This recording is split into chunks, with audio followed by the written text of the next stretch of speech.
आज के शो में। कराची की सियासत में हलचल, सियासी बिसात का रुख क्या?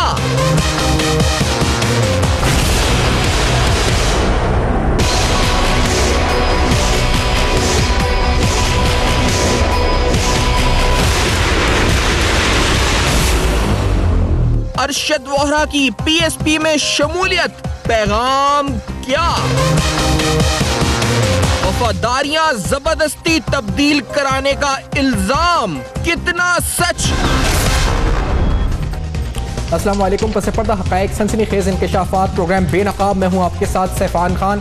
कराची की सियासत में हलचल है। इस वक्त ये हलचल और सियासी बिसात का रुख क्या होगा, ये आज का सवाल होगा और जानेंगे जी, क्योंकि बड़े इल्ज़ामात लग रहे हैं। ड्राई क्लीनिंग के इल्ज़ाम लगा रहा है कोई कह रहा है जी कि सियासी वफादारियाँ ज़बरदस्ती इस वक्त तब्दील कराई जा रही हैं। ज़बरदस्ती से लगता ही है कि कोई गन पॉइंट पर तब्दील करा रहा है वफादारियाँ। क्या हो रहा है? फिर केसेस की बात हो रही है, कह रहे जी को कोई केसेस हैं, इस वजह से लोग जो है डर के मारे वफादारियां तब्दील करने पर मजबूर हो चुके हैं। कराची के एमक्यूएम के जो लोग हैं वो तब्दील कराने पर मजबूर हो चुके हैं। ये भी एक इल्जाम है जो सामने आ रहा है इस पर। दूसरी तरफ अगर आप देखें तो इस हलचल के अंदर एक नया इजाफा या नया रुख जो इसने इख्तियार किया वो कराची की डिस्ट्रिक्ट काउंसिल के हवाले से है, क्योंकि अगर डिप्टी मेयर रिजाइन नहीं करते और उनके नीचे जो और यूनियन काउंसिल्स के लोग हैं वो भी उनके साथ मिल जाते हैं और फिर मिलके मेयर कराची वसीम अख्तर साहब के खिलाफ मामला बनता है, तो कराची की जो बल्दियाती सियासत है, बल्दियाती सियासत, उस पर भी इसका वाज़े फर्क पड़ने लगा है। मैं इससे पहले कि आगे बढ़ूं, क्योंकि एक तो वो एफआईआर है जो आप जिसमें इस वक्त नॉमिनेट है, इस वक्त मनी लॉन्ड्रिंग के इल्जाम में सरफराज मर्चेंट साहब की जो एप्लीकेशन है उसमें अल्ताफ हुसैन साहब जो इस वक्त है लंदन में, लेकिन जो इसके अलावा जो लोग फैसिलिटेटर्स के तौर पर हैं या मुबैना तौर पर जिनके अकाउंट्स की छानबीन के लिए एफआईए ने तफसीलात मांगी हैं, उनमें 10 नाम इस वक्त है, जिसके अंदर अरशद वोहरा साहब का नाम तीसरे नंबर पर है। ये वो खत है जो एफआईए ने इस हवाले से लिखा था इनके अकाउंट्स की डिटेल मांगने के लिए। से बाबर गौरी साहब का भी नाम है, कुछ और नाम भी हैं। अरशद वोहरा साहब कहते क्या है, पहले ये भी आपको सुनवाते हैं कि वो जब एमक्यूएम पाकिस्तान छोड़कर पाक सरजमीन पार्टी की तरफ सफर इख्तियार करते हैं तो उनकी तरफ से मौकिफ क्या अपनाया जाता है और वो खुसूसन कराची की सिटी गवर्नमेंट के हवाले से, बल्दियाती हुकूमत के हवाले से वो क्या फरमाते हैं, जरा सुने। कराची की आवाम को जो कुछ भी डिलीवर कर सकते थे वो हमने नहीं किया और हमने कराची के लोगों के साथ किए हुए अपने वादे पूरे नहीं किए। जो कुछ हम कर सकते थे, हम बहुत कुछ कर सकते थे। हमने पूरा 1 साल तकरीबन जो है वो सिर्फ़ और सिर्फ मेरा ख्याल से मीडिया पर, मीडिया की बातों पर गुजारा और हमने आवाम को कुछ भी नहीं दिया सिवाय दिलासों के और इख्तियारात का ना होने का रोना और वसाइल का ना होने का रोना। जबकि जो भी अवेलेबल रिसोर्सेज थे, जो भी इख्तियारात थे, जो भी वसाइल थे, उसमें भी हम आवाम को कुछ डिलीवर नहीं कर सके। और जब विजन ही नहीं है कोई, 1 साल तक जिस तरीके से सब्र किया, बहुत दफ़ा क़यादत से कहा, लेकिन हर दफ़ा यही होता था कि हाँ ठीक है हम इसको प्लान करते हैं, लेकिन अनफॉर्चुनेटली ये प्लानिंग अब कब होगी पता नहीं। इससे ज़्यादा आवाम को फेस नहीं कर सकता था मैं, इससे ज़्यादा आवाम को फेस नहीं कर सकता था मैं। ये अरशद वोहरा साहब ने वाज़े मौक़िफ़ जो इख्तियार किया था। डॉक्टर फारूक सत्तार साहब वो केस से जोड़ रहे हैं इस मामले को। वो कहते हैं ये जो एफआईआर, एफआईए वगैरह मामलात हैं, इस डर से या खौफ से अरशद वोहरा साहब बड़े परेशान थे। और फारूक सत्तार साहब की गुफ्तगू से अगर आप सुनेंगे आपको लगेगा कि जैसे उनकी रजामंदी से या वॉलंटरी आप समझ लें कि अरशद वोहरा साहब को पीएसपी में भेजा गया कि उनकी मुश्किलात आसान हो जाएंगी। जो फारूक सत्तार साहब का मौक़िफ़ है वो बड़ा इंटरेस्टिंग है, ज़रा सुने वो क्या कहते हैं। इनके नाम से एफआईआर अभी तक नहीं कटी, लेकिन हाँ उस बयान में जो अप्रूवर का बयान है उसमें इनका नाम दिया गया और मैं गवाही देता हूँ कि अरशद भाई जब से उनका नाम उस एफआईआर में आया, उस बयान में आया, अरशद भाई परेशान हो। हम उनकी परेशानियों को दूर नहीं कर सके थे, वो उनकी परेशानियों को दूर कर उनका मसला हल करा। खुदा की कसम हम इसमें भी खुश हैं। ये सौदा भी नुकसान का सौदा नहीं है। सौदे नुकसान नफे की बातें हो रही हैं फारूक सत्तार साहब की तरफ से, तो पूछ लेते हैं जी कौन सा सौदा, क्या नफा क्या नुकसान, पीएसपी ने क्या डील ऑफर की है कोई, और पीएसपी कैसे डील ऑफर कर सकती है कि वो एफआईए का मुकदमा खत्म करवा दे या एफआईए की तहकीकात को रोक दे, ये मेरी समझ से बालातर है। लेकिन आसिया साहब साहबा हमें ज्वाइन कर रही हैं पाक ज़मीन पार्टी की सीनियर रहनुमा है कराची से, मरियम मंदोखेल साहब पाकिस्तान तहरीक इंसाफ से आप ज्वाइन कर रहे हैं हमें सीनियर रहनुमा है कराची स्टूडियोज में, जनाब आयतुल्लाह दुरानी साहब पाकिस्तान पीपल्स पार्टी के सीनियर रहनुमा इस्लामाबाद स्टूडियो में साथ मौजूद है। आसिया साहबा आपने नफा नुकसान डील सारी बातें सुनी है, आप कौन सी डील ऑफर कर रही हैं अरशद वोरा साहब को, और ये आपने कैसे कर सकते हैं, यानी आप एफआईए में है कि मुस्तफा कमाल साहब डीजी एफआईए लग गए हैं, या आपके पास नैब का चार्ज आ गया है, या इस्लामाबाद में वफाकी हुकूमत आपके माथे काम कर रही है जो आप केसेस खत्म करा रहे हैं? आसिया साहबा बहुत बहुत शुक्रिया असफान। इसे कहते हैं कि नाश ना आए आंगन टेढ़ा। फारूक सत्तार का मामला बिल्कुल ऐसा ही हो चुका है कि उनकी जो नाकामी है, कायदाना सलाहियतों का जो फुकदान है, जिसकी बुनियाद पे वो मुत्तहदा कौमी मूवमेंट को मुत्तहद रखने में कतई तौर पे नाकाम हुए हैं, उसका मलबा वो पाक सरजमीन पार्टी के ऊपर डालना चाहते हैं। जबकि हकीकत तो ये है कि फारूक सत्तार वो शख्स थे जो 22 अगस्त की रात को ठाकरों के हाथ लगे थे तो 8 घंटे के बाद पाकिस्तान जिंदाबाद के नारे लगाते हुए बाहर आए थे। तो एस्टेब्लिशमेंट का अगर हाथ किसी के ऊपर हो तो वो तो फिर मुत्तहदा कौमी मूवमेंट है। जबकि दूसरी तरफ अगर आप पाक सरजमीन पार्टी को देखें तो पाक सरजमीन पार्टी के सदर अनीस कायम खानी साहब तो 8 महीना जेल के अंदर रहकर आए। तो कौन सी एस्टेब्लिशमेंट, कौन सा डर, किस बात का डर? और जब आप मुझसे बात कर रहे हैं तो आपको पता है कि मेरा बैकग्राउंड क्या था। मैं एपीएमएल से ताल्लुक रखती थी, सिर्फ मैं ही यहाँ पर मौजूद नहीं हूँ, तो मुझे कौन सा डर यहाँ पर लेकर आया? उसके अलावा पाकिस्तान तहरीक इंसाफ के जो मेंबर सूबाई असेंबली थे हफीजुद्दीन साहब, वो भी इस वक्त पार्टी का हिस्सा है और हमारी मरकजी कैबिनेट का हिस्सा है, उनको कौन सा डर यहाँ पर लेकर आया? तो ये बात तो कतई तौर पे गलत बात कर रहे हैं फारूक सत्तार साहब। और ये इस बात का सबूत है कि फारूक सत्तार साहब की जो पार्टी है, जो वो चलाना चाह रहे हैं, हालांकि पार्टी किसी और की है ना, मैंडेट किसी और का है, लेकिन वो जिसको हाईजैक करने की कोशिश कर रहे हैं वो उसके अंदर कतई तौर पे नाकाम हो चुके हैं। उनकी पार्टी अंदर से जितनी धड़ेबंदी का शिकार हो चुकी है, उसको इरम अजीम फारूकी ने बात की, उसको सलमान मुजाहिद बलोच ने बात की, और फिर सिर्फ ऊपर से तुर्रा इम्तियाज ये कि सेनेट के इलेक्शन के अंदर मियां अतीक अकेले जाकर वोट डाल के आ जाते हैं। तो इस बात का ये सबूत है कि मुत्तहदा कौमी मूवमेंट का, सुन ले मेरी बात, मुत्तहदा कौमी मूवमेंट इस वक्त टोटल डिसरे का शिकार है, जिसको कहते हैं तितर बितर होना। जो बात है और उसका मलबा जो है सलमान मुजाहिद साहब को अपने कोर्ट के आसिफ साहब, सलमान मुजाहिद साहब भी कहते हैं कि बड़ी मुश्किलात में इस वक्त हैं, कुछ लोग हैं वो चाहते हैं कि तहफ्फुज़ फराहम करे, पीएसपी कॉल्स करते हैं वो पीएसपी रहनुमाओं को के, और आपने भी अपना बताया एपीएमएल का क्या इंसेंटिव दो तरह के हो सकते हैं ना, एक तो पॉजिटिव इंसेंटिव होता है कि ये पार्टी वो है जो किंग पार्टी है, और एक नेगेटिव होता है कि अगर आपने शामिल नहीं हुए तो आपके खिलाफ मुकदमा दर्ज हो जाएंगे।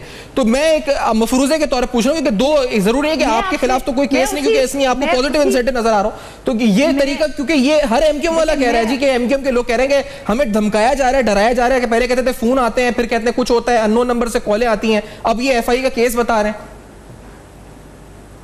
तो मैं आपको यही आपसे कह रही हूँ ना कि जो ये कह रहे हैं कि उनको धमकाने के लिए फोन आ रहे हैं, आप जरा उससे पूछ तो लीजिए कि खुल के बात तो करे, बताए तो सही किसके फोन आ रहे हैं। हकीकत तो ये है कि वो कुछ भी नहीं कह सकते, कोई बात नहीं कर सकते। दोपहर में वो ये कहते हैं अपने इर्द गिर्द, वो इतने तो बौखलाए हुए फारूक सत्तार साहब कि अपने इर्द गिर्द खड़े हुए स्टूडेंट्स को कह रहे हैं ये अरशद हो रहा है, ये अरशद हो रहा है, ये अरशद हो रहा है, यानी कि उन्हें कोई फर्क नहीं पड़ा। और ये उनके अल्फाज है कि उन्हें कोई फर्क नहीं पड़ता कि अरशद वोरा गए हैं कि नहीं गए हैं। 4 घंटे गुजरते हैं और 4 घंटे के बाद वो कहते हैं कि उनको शदीद सदमा हुआ है, शदीद दुख हुआ है अरशद वोरा के जाने से। तो एक ऐसे आदमी को जो ज़हनी तौर पे बिल्कुल माऊफ हो चुका है, जिसके अंदर कायदाना सलाहियतें मौजूद नहीं है, उसकी बात को आप किस तरीके से ओन कर सकते हैं, जबकि खुद उनका अपना किरदार ये रहा है कि वो जिस दिन 22 अगस्त का मामला हुआ था उस दिन ये और आमिर खान बैठ के हाँ में हाँ मिला रहे थे। बल्कि आमिर खान की तो वीडियो सामने आ गई है कि अल्ताफ हुसैन की। एक ब्रेक लेते हैं, मैं इसके बाद 8 हवालात आपके सामने और मंदोखेल साहब और दुरानी साहब के सामने भी रखना है, क्योंकि आपने बड़ी अहम बात की कि फारूक सत्तार साहब काबिल नहीं रहे कि वो कायदाना सलाहियत या लीड कर सकें, इसलिए माऊफ जहन के साथ अजीब अजीब बातें कर रहे हैं। और ये बातें कितनी अजीब है क्योंकि ये वाकई में एफआई का केस जो है मुस्तफा कमाल खत्म करवाएंगे, मेरी भी समझ में नहीं आ रहा कि कैसे खत्म हो सकता है अगर केस है तो। इस ब्रेक के बाद मजीद सवालात हमारे साथ रहेगा।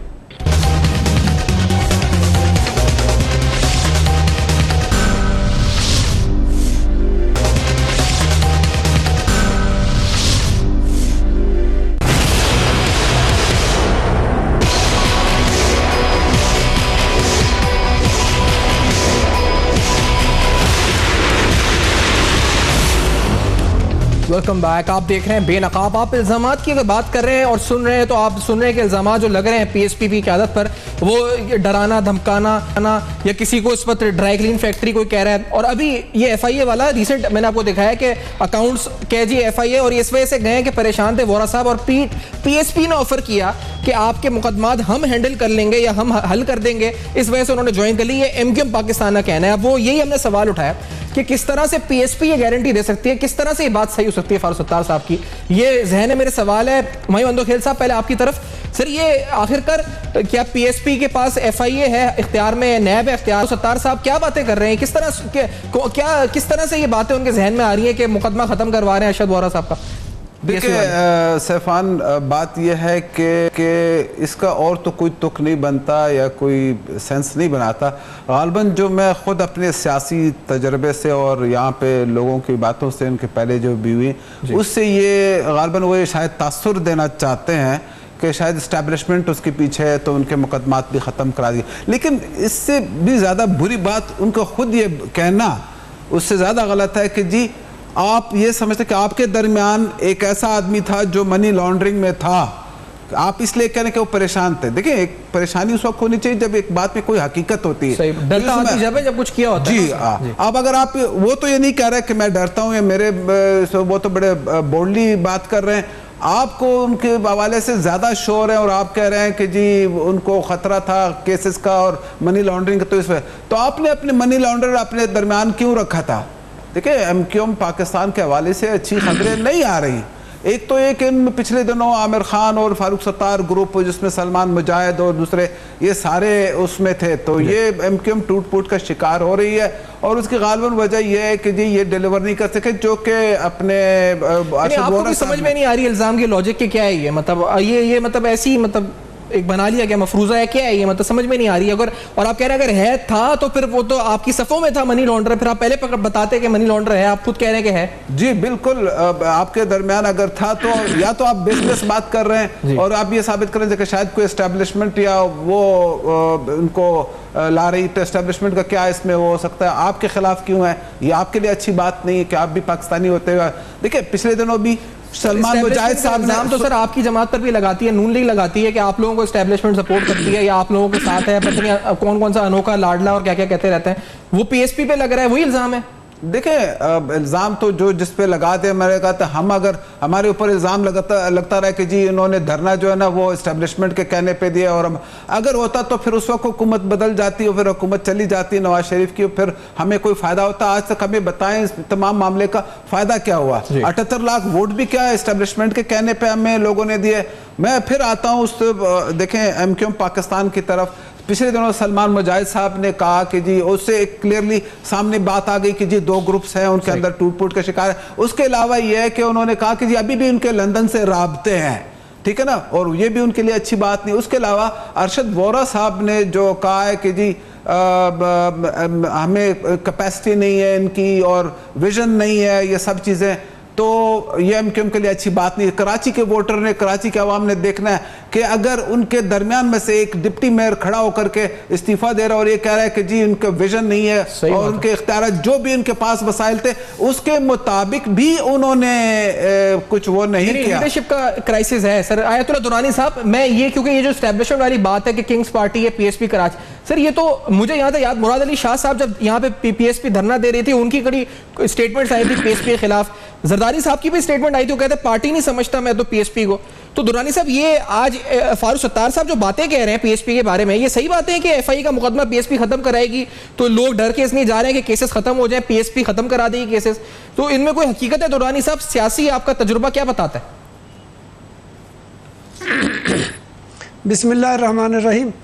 फारूक सत्तार भाई के अल्फाज को सुनने के बाद, जो उससे पहले भी उन्होंने कहा था, उस वक्त तो लंदन के मुतल्लिक तो वो ऐसे कमेंट्स कर रहे थे जैसे कि लंदन जो है ना दाइश का चीफ कमांडर का अबू बकर बगदादी का हेडक्वार्टर है, वहाँ भी वो लिंक अप थे। फिर उन्होंने ख़ुद अपने आप को अल्लामा फारूक सत्तार साहब ने कहा कि सारे का सारा मलबा उन्होंने इस तरफ डाला जनरल मुस्तफ़ा कमाल पे।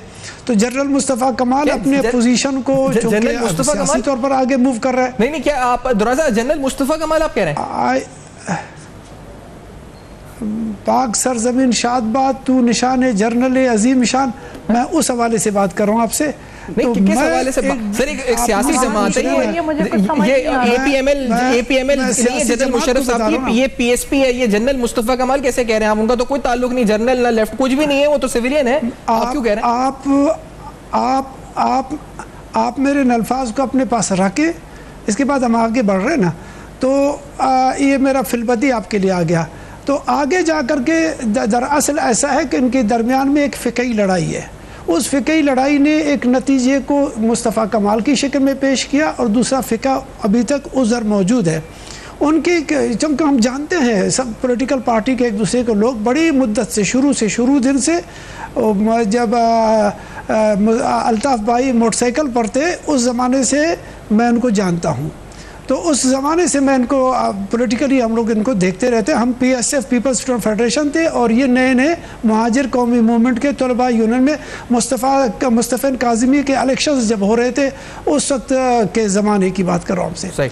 तो हम इन तमाम चीज़ों को देखते हुए हम ये दूसरी इनकी एक छोटी सी अंदरूनी फ़िक़ही लड़ाई भी मौजूद है, जिसके जद में बहुत सारे साथी उनके हैं। अब तकसीम तो होता रहता है, इस्टेब्लिशमेंट का कमाल नहीं है, बल्कि इस्टेब्लिशमेंट के साथ ये लोग ख़ुद अपने आप को नाता जोड़ करके इस पोजीशन पर आ चुके कि जब वो ऐसी पोजीशन पर मुशर्रफ के ज़माने में थे या ज़िया-उल-हक के ज़माने से हैं, अब उनको इस बात से इनकार क्यों किया जाए? और मुशर्रफ साहब भी उनके साथ आसिया बीबी बैठे हैं, वो ज़्यादा जानते हैं कि कुछ कबायली मामलात होते हैं, कुछ लिसानी मामलात होते हैं, कुछ इलाकाई मामलात होते हैं। हम उनको नहीं कहते कि वो अपने कबायली मामलात को या इलाकाई मामलात को, या जो राजपूताना का ये जो ग्रुप है जो मेयर बना हुआ है, इसके ख़िलाफ़ इनमें से कौन से ग्रुप्स जो है ना अलग हो गए हैं। ये इनमें भी हमारे कबायलियों की तरह कबायली है, या तो हैदराबाद का जो ग्रुप है वो भी इसी तरह कबायली मामले में अपनी पोजीशन को उन्होंने रखा है। अब हमें ये फिर भी कहता हूं आवाज मेरे ख्याल से नहीं जा रही है कि इनका सियासी इसलिए सियासी मामलात जो है ना उनके अंदर की खराबियां, सियासी, फिर जनरल मुशर्रफ साहब को बीच में लिया है, फिर आसिया साहब अभी ये कह रहे हैं, साहब जनरल मुस्तफा कमाल कह रहे हैं, जनरल मुस्तफा कमाल कह रहे हैं पाक सरजमीन पार्टी शादबाद।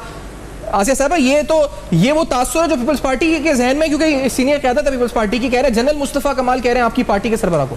अच्छी बात है, बुरी बात है आसिया साहब?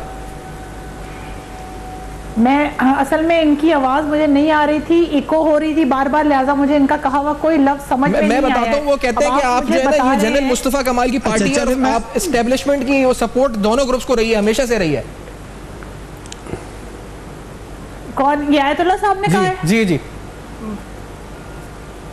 देखिए, एक तो पहले मेरी आवाज़ मुझे अब इको होकर आ रही है।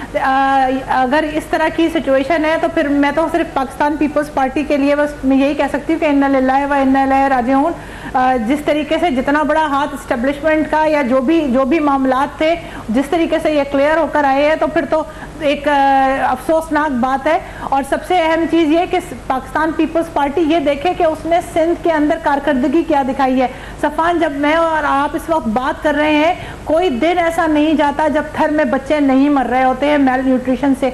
वहाँ हज़ारा ख़वातीन जो प्रेग्नेंट है, और जब वो अपने बच्चों को पैदा करेंगी तो वो अपने बच्चों को लूज कर देंगे। क्यों? इसलिए कि वो माए मेल न्यूट्रिशन है। तो ये तो खुद ये चाहते हैं कि किसी तरीके से कोई इनकी कारकर्दगी के ऊपर सवालिया निशान ना उठा ले, कोई इनसे ना ये पूछ ले कि आप क्या कर रहे हैं। और मुत्तहदा कौम में पता चलता, ये सवाल गवर्नेंस का नहीं है, ये सवाल वो कहते हैं आपके ताने बाने जोड़ते हैं ना, ये आपके ताने बाने निस्बत जोड़ रहे हैं आपकी एस्टेब्लिशमेंट से, ये वो बात कह रहे हैं, इसमें गवर्नेंस को हटा दें। आसिया साहब जी, मेरी बात सुन ले कि अभी सेनेट के इलेक्शन आने हैं, मुत्तहदा कौम मूवमेंट का यही नहीं पता चलता कि वो कहते हैं ना, ऊँट तेरी कौन सी कल सीधी। सुबह के वक्त ये पाकिस्तान पीपल्स पार्टी के साथ होते हैं, दोपहर में PMLN के साथ होते हैं, और शाम के वक्त जो है वो शाह महमूद कुरैशी के साथ के बात कर रहे होते हैं। इस वक्त इनको ये जितने डिसरे का शिकार है ना, कि इनके सेनेटर्स इधर से जा रहे हैं, इधर से नेशनल असेंबली के मेंबरान जा रहे हैं, उधर से सूबाई असेंबली खाली हो रही है, डिस्ट्रिक्ट गवर्नमेंट खाली हो रही है। तो अभी तो ये सिर्फ इस चक्कर में है कि किसी न किसी तरीके से सेनेट के इलेक्शन के अंदर किसी तरीके से पैसा बनाया जाए, किसी तरीके से माल बनाया जाए। इसीलिए पाकिस्तान पीपल्स पार्टी की भी शायद ये इस वक्त प्रॉब्लम रही है। इन्होंने जो वहाब साहब के बेटे मुर्तजा वहाब, मैं जब तक आपका जो ऑडियो इशू है ना, मैं इसको भी सॉर्ट आउट करते हैं, और ताकि दुरानी भी बात और मंदोखिल साहब तक की बात और कम्युनिकेशन आपस में भी हो सके और जो आपकी कॉन्फ्रेंसिंग है हो सके। लेकिन बड़े अहम सवाल आते हैं, और आप जो आज प्रोग्राम देख रहे हैं, अहम तरीन कराची की सियासत हलचल आगे क्या होने जा रहा है, एमक्यूएम के फॉल आउट का, पॉलिटिकल फॉल आउट का फायदा कौन उठाएगा, ये भी एक बड़ा इंपॉर्टेंट सवाल है कि अगर एमक्यूएम कोलैप्स होने जा रही है, अगर लग रहा है बाज़ाहिर, जो खुद अभी बहुत से लोग कह रहे हैं, जो खदशात ज़ाहिर हो रहे हैं, तो आगे फायदा किसको होगा। इस ब्रेक के बाद बेनकाब हमारे साथ रहिए।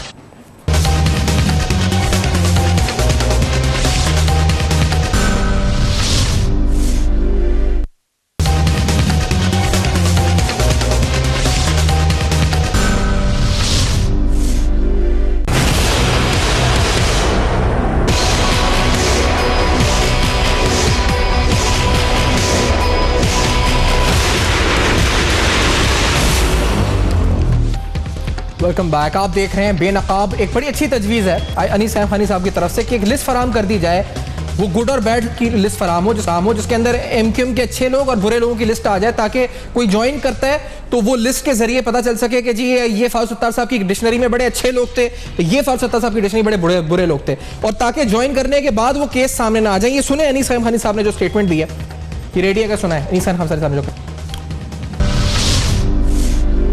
हमने एमक्यूएम से पहले भी कहा था कि आप एक लिस्ट हमें दे दें, जो आपके अच्छे लोग हैं उसकी भी लिस्ट दे दें और आपके बुरे लोगों की भी लिस्ट दे दें। आज तक तो लिस्ट दी नहीं, ताकि जो बुरे लोग हैं उनको हम ना लें, जो अच्छे लोग हैं उनको हम ले लें। अगर आप में इखलाकी जुर्रत है तो आज के बाद अपने तमाम कौमी और सूबाई और सेनेट के मेंबरान से इस्तीफ़ा दिलाएं। ठीक है जी आयतुल्लाह दुरानी साहब, अब आपसे पूछूंगा क्योंकि ये सही तजवीज़ है, ये लिस्ट दे दें एक बना के, ताकि बाद में ना बताएं कि इसमें तो ये अच्छा था और ये बुरे वाली लिस्ट थी, तो आपने बुरे वाला लिया या अच्छे वाला लिया, तो ये पता चल जाए। क्योंकि अभी तो शायद और नाम है, हमने सुना है इस हफ्ते में आ जाएंगे शायद पीएसपी में। देखिए, सियासी पार्टियों में दड़ेबंदियां भी होती हैं। अब ये तो नहीं कह सकते कि मेमन ग्रुप ना हो और रांगड़ ग्रुप इसका मुकाबला ना करे, तो कभी रांगड़ होगा, राजपूत होगा, कभी मेमन का होगा, उर्दू में बात कर रहा होगा। ग्रुप्स हर जगह होते हैं, ये सियासी धड़े हैं, सियासी ग्रुप्स हैं। अब अगर उनका एक अल्ताफ़ हुसैन के हाथ से मामला डीरेल हो चुका है, तो नीचे बहुत नीचे जाकर के ये डीरेल का हिस्सेदारी होगा। देखना यह कि कराची पाकिस्तान का हिस्सा है, सिंध पाकिस्तान का हिस्सा है। पाकिस्तान का सिंध और कराची डिस्टर्ब ना हो कि ये पाकिस्तान का शहरग है। आपस की दुश्मनदारी हमें पसंद नहीं है। सियासत बिल्कुल खुली होनी चाहिए, अखलाकी अक़दार के अंदर होना चाहिए, पाकिस्तान के आईन और कानून के अंदर होना चाहिए। अभी भी तो उससे लगता तासुर ये कि आप ऐसे कह रहे हैं कि जैसे इस मुल्क के अंदर तमाम सियासी जमातों को एस्टेब्लिशमेंट चलाती है, मतलब ये तासुर आपकी गुफ्तगू से उभर के आ रहा है दुरानी साहब, ये गलत है तासुर? मैं गलत समझ रहा हूँ या आप क्या कहना ये चाह रहे हैं जो आप बातें कह रहे हैं? मैं कुछ चीज़ों को, देखो, मैं आपसे कुछ चीज़ों को ऑन द रिकॉर्ड जो डिस्कस कर रहा हूँ ताकि लोगों का कौम के सामने हो। कुछ चीज़ों पे ज़्यादा मुदाखलत की वजह से, जैसे अगर किसी धुएं के करीब आग जला दो और कोई चीज़ पका लो और धुआं ज़्यादा हो, तो उसकी धुएं का जो ना वो बू और खुशबू उसमें आ जाएगा, पकने का उसी का तरह का आ जाएगा। तो मैं ये नहीं कह सकता कि आप न कहें। हालात और वाक़यात मुल्क के साथ ऐसे जा रहे हैं जिसमें से जो कि बैरूनी दबाव, हिंदुस्तान इस तरफ से, अफगानिस्तान इस तरफ से, अपनी पार्टी को तो आप क्यों अलग कर रहे हैं? यानी अगर ये पूरा माहौल है, ये पूरा मैदान है जिसके अंदर सब कुछ एस्टैब्लिशमेंट कर रही है, तो फिर जरदारी साहब को भी आप जनरल जरदारी कहें ना, फिर उनका नाम क्यों अलग कर रहे हैं? आपके वो नहीं है, बाकी जनरल मुस्तफा कमाल भी है, जनरल जरदारी साहब का भी नाम नहीं है, जनरल बिलावल भुट्टो का। इसलिए मैंने कहा कि अल्लामा फारूक सत्तार साहब ने कहा कि ये लोग वहाँ जाकर के सारे साफ सुथरे हो जाते, और उनके बयान को, जब आपके बयान को मिलाया और वहाँ से अरशद डायर की पोजीशन को वाजे करने के बाद जब महसूस हुआ, तो वो यही महसूस हुआ कि ये अल्लामा अपनी चीज़ों को, उनके दड़े को उधर भिजवा रहे हैं, और वो उसको जर्नलों का दड़ा शो कर रहा है। चूँकि वो जर्नलों का उन्होंने शुरू से कहा, ये मेरे अल्फाज नहीं होते, ये उन्होंने जिस दिन से PSP आया, मुस्तफ़ा कमाल कमाल के बनने के पीएसपी बनने से पहले जब मुस्तफ़ा कमाल आए पहली प्रेस कॉन्फ्रेंस की तो मेरे कमेंट्स ये थे कि जनाब ये बारादरी है और इस बारादरी का मालिक चाबी और ये मुस्तफ़ा कमाल की पोजीशन ये है ही अल्ताफ भाई का, और आज भी उसी पोजीशन पर मैं स्टैंड लेता हूँ कि ये बारादरी के दरवाजे हैं, इनमें से मुस्तफ़ा कमाल हो या इस तरफ से दूसरा क्या नाम है इसका फारूक सत्तार हो या 5 दड़े और निकले, ये सब के दाइश कमांडर जो है ना इनका चीफ कमांडर फिर भी बनता है अल्ताफ हुसैन, ये उसी के कंट्रोल में रहेंगे, ये उससे बाहर नहीं निकल सकते। हाँ इस पोजीशन पर है कि पॉलिटिकली पाकिस्तान की जो ऊपर की सिचुएशन में अपने लोगों को कैसे एडजस्ट किया जाएगा, एडजस्टमेंट के लिए नए एडजस्टमेंट नई पोजीशन,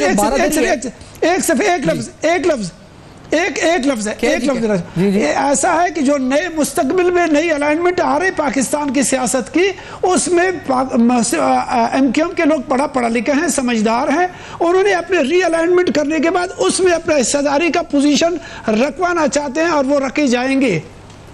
अच्छा, तो ये सारी बारादरी है और ये सब मिलके आसिया साहबा, ये आप सुन रही हैं कि मुस्तफ़ा कमाल साहब की डोरे भी अल्ताफ हुसैन साहब हिलाते हैं, क्योंकि यहाँ बहुत से लोग कहते हैं, बल्कि अभी जो PS 114 का इलेक्शन था तो पीपल्स पार्टी के कैंडिडेट कहते थे कि मुझे पता चल गया कि ये अंदरून खाना सब मिले हुए थे, लंदन ये वो सब मिलकर इलेक्शन लड़े थे मेरे खिलाफ, पीपल्स पार्टी वाले कहते हैं। तो ये आप सब एक ही हैं इस पर, ये सब एक दिखावा होता है, कॉस्मेटिक है सब कुछ जो हो रहा है। बहुत अफसोस की बात है कि आयतुल्लाह साहब जो है वो इतने सीजन पॉलिटिशियन होने के बावजूद जो है वो अंधेरे और उजाले के दरमियान में फ़र्क नहीं कर सकते। शायद इसकी वजह यह है कि उनके जो लीडर है जिनका नाम आसिफ अली जरदारी है, पहले ये भुट्टो के पीछे होते थे, पहले बेनज़ीर भुट्टो के पीछे होते थे, अब आसिफ अली जरदारी एंड कंपनी के पीछे हैं। तो जाहिर बात है कि जब शहीदों के खून के साथ ये सौदागरी करेंगे तो इनके मुंह से इसी तरह के अल्फाज निकलेंगे। ये शहीदों के खून को बेचने वाले हो चुके हैं पाकिस्तान पीपल्स पार्टी वाले, लिहाजा इस तरह के ये जुमले इस्तेमाल कर रहे हैं। अगर जो लोग जानते हैं उनको पता है कि मुस्तफ़ा कमाल ने 3 मार्च को आके अल्ताफ हुसैन के लिए किस तरह के जुमले इस्तेमाल किए, किस तरह की बात की। हमारे यहाँ ये आए, मैं आयतुल्लाह दुरानी साहब को इस बात की दावत देती हूँ कि आप तशरीफ लेकर आइए पाक सरजमीन के दफ्तर के अंदर और आइए उस सेंट्रल एग्जीक्यूटिव कमरे के अंदर जहां पर बैठकर हम बात करते हैं। यहाँ पर कोई छुपा हुआ कमरा नहीं है, यहाँ कोई छुप के कोई बात नहीं करता, और यहाँ पर जो भी सारी चीजें होती हैं वो बीच के दरमियान में होती हैं। और यही वो वजह है कि जिसकी वजह से कराची की पब्लिक उठ के, और सिंध की इंटीरियर सिंध की, अभी हम नवाबशाह गए थे, इनकी अदी फरियाल तालपुर का इलाका है वो, उस फरियाल तालपुर के इलाके के अंदर कौन सा नुक्कड़ ऐसा नहीं था, कौन सा कोना ऐसा नहीं था जहां के लोग उठ के मुस्तफा कमाल और अनीस कायम खानी के इस्तकबाल के लिए नहीं आ गए। इन्होंने सिंध का सत्यानाश मचा कर रख दिया है, और अब ये सोच रहे हैं कि ये आएंगे और कराची को भी बड़ी अच्छी बात है कि आपको पजीराई मिल रही है, ये इनके वहमो गुमान से बाहर है, बड़ी अच्छी बात है। मैं आपको एक बात बता दूं, ये मुझे बताएं कि मार्च से लेकर आज तक बड़ा फायदा जो साल से ज्यादा का अरसा आपका है, इसका फायदा किसी आसिफ साहब ये जो 1 साल से ज्यादा अरसा है, तो इसमें जो इल्जाम पहले दिन से लेकर आज तक जो आप पर लग रहा है, आसिफ साहब अगर मेरा सवाल आप तक पहुंच रहा है, क्योंकि जो इल्जाम आप पर लग रहा है पहले दिन से लेकर आज तक वो एस्टेब्लिशमेंट की सपोर्ट का लग रहा है, ये इस इल्जाम से क्यों नहीं आगे बात बढ़ पा रही है? जिसकी जमात देखो जो उठ के कहता है वो एस्टेब्लिशमेंट का इल्जाम आपकी जमात के ऊपर लगा देते, पहले दिन से आप ये फेस कर रहे हैं, आज तक फेस कर रहे हैं, ये इससे आगे क्यों नहीं बढ़ पा रहे आप लोग? साहब, अगर हम एस्टेब्लिशमेंट की जमात होते तो मेरा प्रेसिडेंट 8 महीने के लिए जेल के अंदर नहीं होता। अगर हम एस्टेब्लिशमेंट की जमात होते और आने से पहले सारी चीजें खत्म हो चुकी होती। 8 महीने अनीस कायम खानी जेल के अंदर रहे, कौन सी एस्टेब्लिशमेंट हमारे साथ खड़ी हुई है? असल में एस्टेब्लिशमेंट खड़ी हुई थी मुत्तहिदा कौमी मूवमेंट के साथ, जो जिसको ठाकुर उठाकर लेकर गए थे, और 8 घंटे के बाद जब वो बाहर आते हैं तो पाकिस्तान जिंदाबाद का नारा लगाते हैं। दुरानी साहब, आपको क्या हो गया? एस्टेब्लिशमेंट होती है, ये एस्टेब्लिशमेंट नहीं होती है कि जी हम इस वक्त बैठे हैं, हमारे लोगों के ऊपर मुकदमात मौजूद है। दुरानी साहब, अब तो कोई जहन में कंफ्यूजन नहीं होना चाहिए आपके, मेरे ख्याल से कंफ्यूजन अब खत्म हो जाना चाहिए। मंदोखेल साहब, नहीं है सर फायदा कर दें, मंदोखेल साहब फायदा आप लोग उठाने के मतलब क्या एक जगह फायदा मंदोखेल साहब जी सर, एक जगह फायदा हुआ कि एक मेरे ख्याल से इस वक्त फ्लोर मेरे पास है, ऐसा है कि मैं आयतुल्लाह दुरानी साहब के साथ शायद इस पे इत्तेफाक ना करूं कि जी ये अल्ताफ हुसैन के जो साथ जोड़ रहे हैं PSP के, क्योंकि अगर उनको वहाँ से होता तो फिर एमक्यूएम पाकिस्तान जो बनी उसकी ज़रूरत ना होती, फिर ये PSP अलग से थी, फिर ये 2 बनाने की ज़रूरत नहीं थी। और यहाँ पे ये होता है कि जी मेरे ख्याल शायद पीपल्स पार्टी वाले ये समझ रहे हैं कि जी MQM का तोड़ फोड़ होगी या नुकसान होगा उसको अल्ताफ हुसैन के साथ या PSP को जोड़ने का, उसका फ़ायदा पीपल्स पार्टी को शायद हो, लेकिन पीपल्स पार्टी को फ़ायदा नहीं होने वाला, क्योंकि पीपल्स पार्टी की जो पिछले 10 साल में कारकर्दगी है सिंध में उससे उनको 2018 में कोई पजीराई नहीं मिलने वाली। सिंध में भी चेंज आएगा और कराची में अगर MQM को वो होता है तो उसका फायदा PTI को। सवाल पूछूं तो PTI को फिर क्या मिलेगा? सारा कुछ तो PSP ले जाएगी कराची का, जो अगर MQM के फॉल आउट का फायदा है तो फिर आप किधर खड़े हुए हैं? आपके पार्लिमानी वोट किधर खड़े हुए हैं? इमरान खान साहब की तकरीरें किधर खड़ी हुई हैं? तो ये यानी you don't have any benefit out of it, क्योंकि ये तो सारा PSP के सारा कुछ जा रहा है PSP के पास। मैं नहीं कह रहा कोई लेके जा रहा है, लेकिन पॉजिटिवली सियासत के जरिए करिए नवाब शाह तक हमारे झंडे लहरा रहे हैं, लोग सपोर्ट कर रहे हैं हमें, तो आप लोग किधर खड़े हैं फिर? देखें दो चीजें, इसका MQM के उसका फॉल आउट का या जो भी उसका टूट फूट का फायदा इंशाल्लाह PTI को होगा। और इस तरह से होगा कि जी जो पिछले 5 साल में 4.5 साल में हमने KPK में जो एजुकेशन में, हेल्थ में, पुलिस में और दूसरे रिफॉर्म जो किया एनवायरनमेंट वगैरह में, वो कारकर्दगी सामने, और खान साहब सारी जिंदगी एक परफॉर्मर रहे हैं, तो ये PSP को अभी इस तरह से कोई उनके परफॉर्मेंस का वो नहीं है। दूसरा अभी तक क्योंकि जो इनका पिछला पास ये MQM से ही अलग हुई है, MQM उससे अलग हुई, लोग अभी तक उसको 114 के इलेक्शन ले लें जो कराची में बाय इलेक्शन हुए हैं 2013 के बाद से, आपकी जमात किधर खड़ी है मुझे बताने की जरूरत नहीं, आप खुद समझते हैं बेहतर कहाँ खड़े हुए हैं, आप लोगों को कौन सा फायदा आपको पहुंचा है? जो 2013 के इलेक्शन में हमने बहुत वोट लिए, लेकिन उस वक्त MQM अपने उरूज पे थी, उन्होंने वो ठप्पे जो लगाए हैं खुद अपने लिए, और फिर जो PTI के वोट जाए किए, और उस वक्त हमारी पार्टी अभी के इलेक्शन बता रहा हूं, अब कौन से ठप्पे MQM लगाए PS 114 में, इससे पहले जो इलेक्शन बाय इलेक्शन हुए? देखिए मैं आपको बताऊं कि जी सिंध में खासकर या पंजाब में जहाँ पे बाय इलेक्शंस होते हैं तो उसी पार्टी के कैंडिडेट जीते हैं जिनकी हुकूमत होती है, क्योंकि उस वक्त लोगों का रुझान भी उस तरह होता है और उनकी हुकूमत होती है, वो मैनिपुलेट भी करती है, पुलिस उनके साथ होती है और हुकूमत उनकी होती है, जो कुछ वो करना चाहते हैं वो कर सकते हैं, उनके साथ वादे करते हैं, नौकरियां देते हैं, डेवलपमेंट स्कीम्स होती है, सब। दुरानी साहब आप इस वक्त बड़े चौंक के कुछ कहना चाह रहे थे उस वक्त जब आसिया बीबी कह रही थी कि फारूक सत्तार साहब को एस्टेब्लिशमेंट की सपोर्ट है दरअसल, और ये मिसाल के तौर पर अनीस खान हसानी की मिसाल देती है कि 8 महीने जेल में रहे, एस्टेब्लिशमेंट होती तो जेल में क्यों रहते, वो गिरफ्तार रहे एक केस के अंदर। तुरानी साहब देखिए मैं एक चीज़ बता दूं, शुक्र खुदा का कि आसिया बीबी ने फारूक सत्तार को एस्टेब्लिशमेंट का बना ही लिया। तो हम पहले से कहते थे कि अगर ये पोर्शन है तो अगले पोर्शन के मुतालिक भी एक चीज़ इस्टेब्लिश हो चुकी है। इस फारूक सत्तार साहब कह रहे हैं कि वो यानी मुस्तफ़ा कमाल साहब ये जो इस्टेब्लिशमेंट के हैं, इन्होंने अभी ये कहा कि नहीं हम नहीं है बल्कि फारूक सत्तार साहब इस्टेब्लिशमेंट के हैं। तो अभी हम दोनों के बीच में कन्फ्यूजन का जो पोर्शन था वो तकरीबन 50-50 से बढ़ करके 60-60 हो गया है। कैसे अब परसेंटेज बढ़ गया? ये कौन सी पहले मेरे से शक था, अभी आसिया बीबी ने तो 60-60 भी हुआ, मुझे पता ही, हमें तो नहीं पता चला कैसे हो गया ये कंफ्यूजन का जो इक्वेशन है 60-60। अभी अब हाँ ये इस वजह से हुआ भाई कहीं फारूक सत्तार से तो मिलके नहीं आ गए, वो आजकल ज़हनी तौर पे बिल्कुल माऊफ हो चुके हैं। किसके? वो कहते हैं फारूक सत्तार से मिलके तो नहीं आ गए, ज़हनी तौर पे माऊफ है, उनसे मुलाकात तो नहीं हुई आपकी? एक आध दिनों के अंदर आप फारूक सत्तार से तो मिलके नहीं आए हैं, उनकी असर तो नहीं आ गया, क्योंकि वो आजकल बिल्कुल ज़हनी हालत में नहीं है।